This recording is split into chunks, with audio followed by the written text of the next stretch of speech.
cree que él lo va a sostener a Elon Musk. No se da cuenta que están compartiendo la profunda sensación de agravio que siente tanta gente en tantas partes. Daniel Estico, buen día, ¿cómo estás? ¿Qué tal, José Luis? Buen día, gracias por llamarme. No, por favor, estaba leyendo muy temprano el artículo de Infobae sobre la cuestión del DNU, el acuerdo con el Fondo Monetario y el concepto general, y bueno, me gustaría que me ayudes y nos lo expliques porque la audiencia me llena de preguntas con este tema.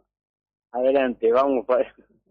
Eh, en principio, lo que busca el gobierno con este acuerdo son dos cosas. Una, que era una característica de los anteriores, es decirle al fondo, dame un poquito de aire y dame los préstamos necesarios para poder cancelar los vencimientos, para no tener que hacer un mayor esfuerzo fiscal del que ya se hizo, porque aún resta mucho pendiente, ¿no? Resta recuperar jubilaciones, resta retomar algo de la obra pública, resta bajar impuestos. Entonces, para atenuar un poco todo lo que queda en materia fiscal, una parte del pedido en el acuerdo con el fondo, que el gobierno ya me mandó esta mañana, o por lo menos esta mañana se publicó en la noticia oficial, es decirle, dame los desembolsos para cubrir los vencimientos de cada trimestre hasta el 2029, creo que es los próximos 4 años, de manera que la deuda se mantenga intacta, pero si vencen 3.000 millones, te lo pago con lo que vos me renovaste de 3.000 y la cuenta queda en cero, o sea, queda igual que antes.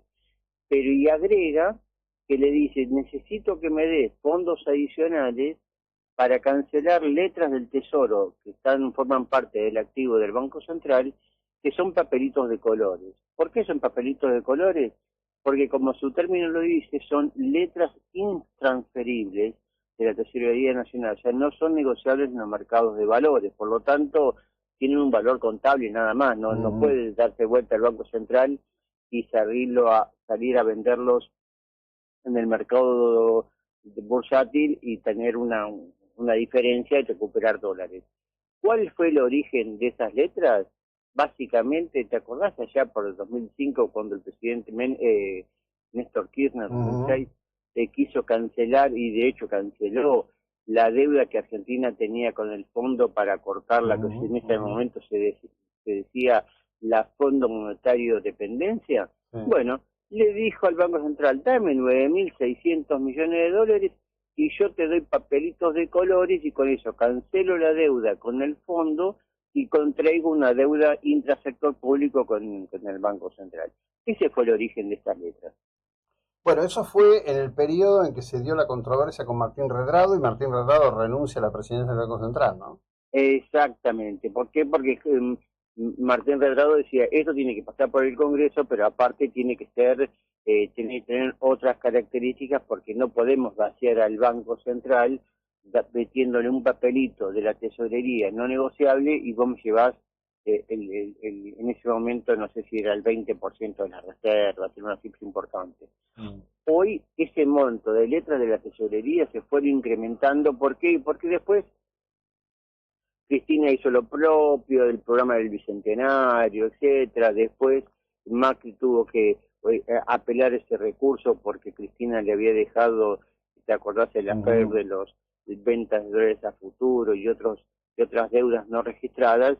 Y bueno, también en 2015 tuvo que apelar a ese recurso para decir al Banco Central, tengo que ordenar un poco las cuentas externas, te doy esta letra intransferible en la confianza que con el ajuste fiscal la voy a ir recomprando.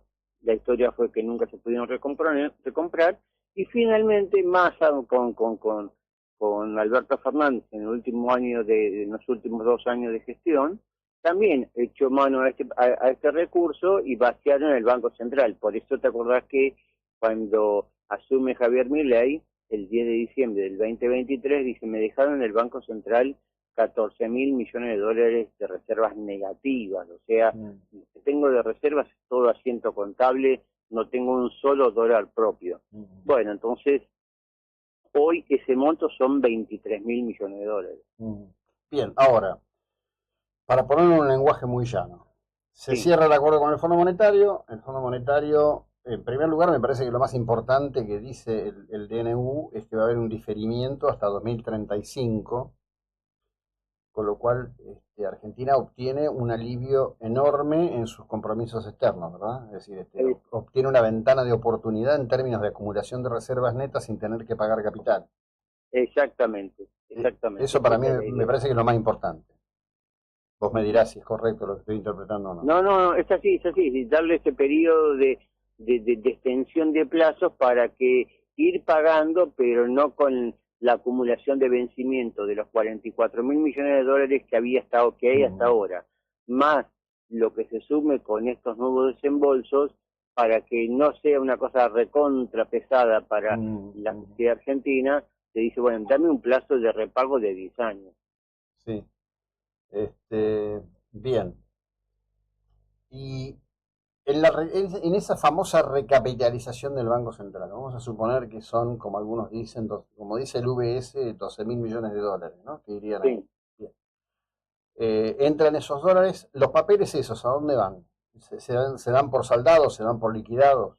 Claro, entonces lo que ocurriría es, para que el oyente sepa de qué estamos hablando, hoy el Tesoro tiene una deuda con el Banco Central. Lo que está diciendo es, yo busco un nuevo acreedor, tomo un préstamo del Fondo Monetario, con ese préstamo le cancelo la deuda al Banco Central que recupere reservas, y en la tesorería, en vez de tener deuda con el Banco Central, va a tener deuda con un acreedor externo que es el Fondo Monetario. Por eso el gobierno dice, esta operación no tiene efecto sobre incremento de la deuda pública, sino que simplemente es cambiar el acreedor, y un acreedor benévolo porque te da 10 años de plazo, y encima con las tasas más bajas de mercado. Hoy endeudarse con el fondo debe estar alrededor del 7% aproximadamente en dólares, 8% en dólares con los recargos, mientras que si Argentina tendría que ir a buscar al mundo préstamos, no tendría que pagar como mínimo 12% anual en dólares.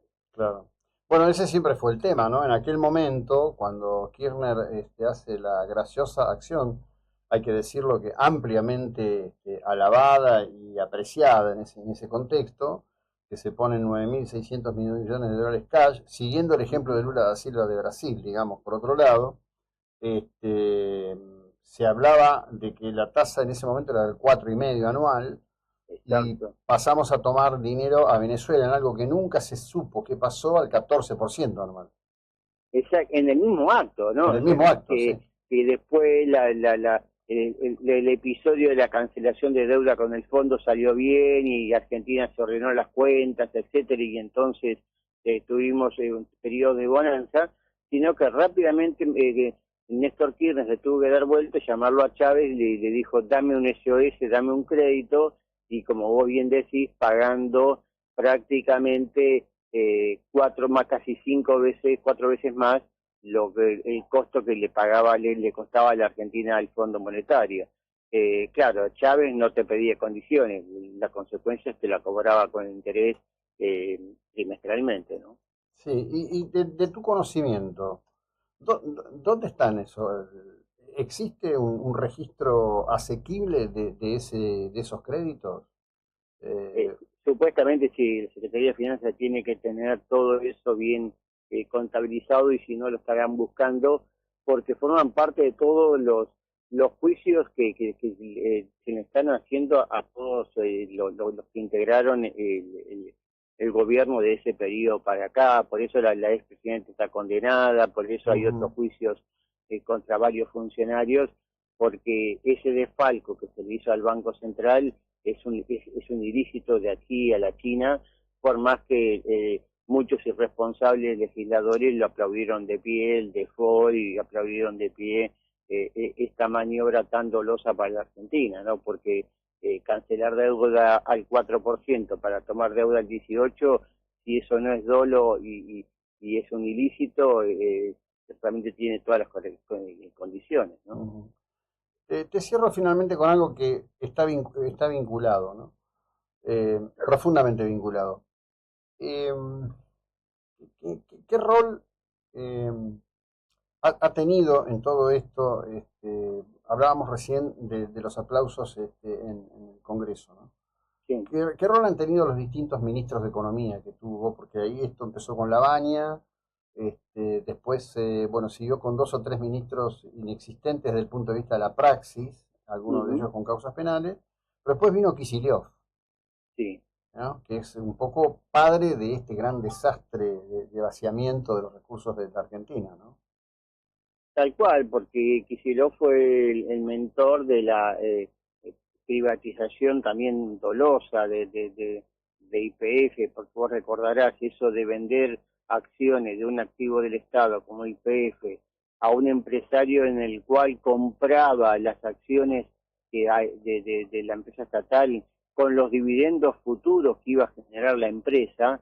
Si eso no fue un dolo, también fue un ilícito tremendo, y por eso los acreedores están bramando, y la jueza Presca en Estados Unidos dijo: le doy la razón a todos los accionistas extranjeros de YPF, porque fue un vaciamiento de la empresa y que le costó hoy con intereses más de 17.000 millones de dólares, ¿no?